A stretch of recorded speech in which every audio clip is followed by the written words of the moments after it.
I wasn't high, not this time anyway.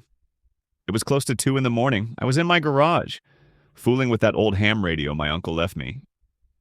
Things older than I am, walnut panel, glowing tubes, that warm hum when you hit the sweet spot between stations. I like the sound of it. The soft hiss feels alive somehow. Comforting, like wind through the trees on Route 2 in November. Then I caught something. Not music, not chatter. Just a sound. A string of noises that almost made words like someone whispering through a fan. And then through all that static came a voice. Soft at first, then clearer.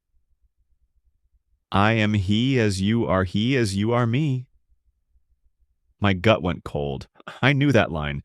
The Beatles. I am the walrus. Only this wasn't being sung, it was being said, like a passage from some strange book. I turned the dial, trying to catch it again. The tubes crackled and spat. The air grew heavy, thick, like before a thunderstorm.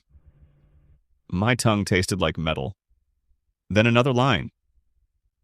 See how they run like pigs from a gun? I laughed, mostly out of nerves. Probably some college art kid screwing around on shortwave. We get that sometimes. But the air kept oppressing down. The light over my workbench dimmed, yellow and sick. And then I saw it. Something in the reflection of the radio glass. Not a shadow, not quite a person either. Rounded, wet. Skin that didn't belong on anything I could name. Another line drifted through. Sitting on a cornflake. And then, I swear to God, I felt something lean close behind me. I couldn't move. Couldn't breathe. The static deepened, rolling like waves before a crash. And then, right beside my ear, goo goo gajoob.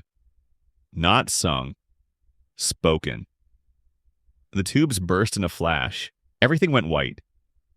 When I came to, the wall clock read 4:44. My skin smelled like ozone and salt, like I'd been breathing the Atlantic all night. The radio was gone. All that was left on the bench was a wet smear, clear, thick, and faintly warm. I shut the power off and went upstairs shaking. My wife said she'd been dreaming of a choir, low voices repeating a word she didn't recognize. She asked if I'd been playing records again. I told her no. But when I looked in the morning, Magical Mystery Tour was sitting out on the turntable. I haven't played it in years. The cover looked wrong. The sky was green instead of yellow, and the walrus's eyes pure white. No pupils. I don't even own that pressing. Anyway, if anyone near Gardner picks up weird transmissions on the 3.4 megahertz band, don't tune in, especially if it sounds like a Beatles lyric underwater. They say Lennon wrote that song to mess with people who look for meaning where there isn't any. Maybe there was meaning. Something that slipped through. A code that shouldn't have been heard again. The signal came back last night, only one line this time. I am the Eggman.